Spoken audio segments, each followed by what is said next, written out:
Last week during the elections, CNN posted a screen that gave a snapshot of voters in this country.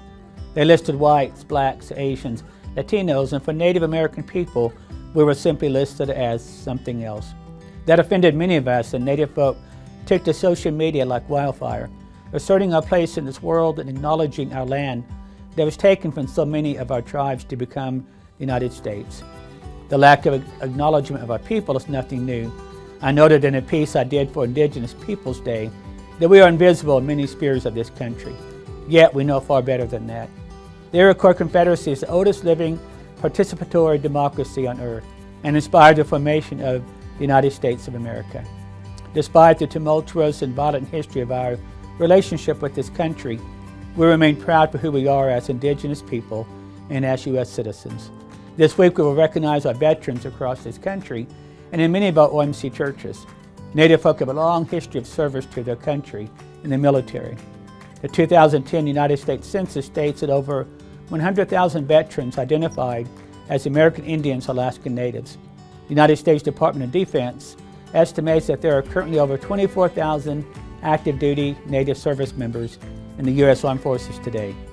Native people have the highest per capita involvement of any population in the U.S. military. In 2013, I was privileged to travel to Washington, D.C. with family members as Congressional Gold Medals were presented to code talkers who served in World War I and II. It was a very proud moment to represent my grandfather, who was one of the 23 World War I code talkers honored, along with members of approximately 33 tribes, many from Oklahoma. As we remember our family members and friends this Veterans Day, I also acknowledge the many clergy and laypersons in the Oklahoma Indian Missionary Conference who are veterans. They're from all over OMC, and there are far too many to include. On behalf of the people of OMC, thank you for your faithful service to this country.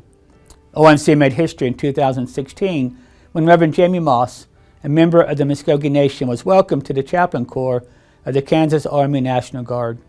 Reverend Moss was serving Lawrence Indian United Methodist Church at that time, and she became the very first female chaplain in the Kansas Army National Guard. Jamie was promoted to the rank of First Lieutenant as well.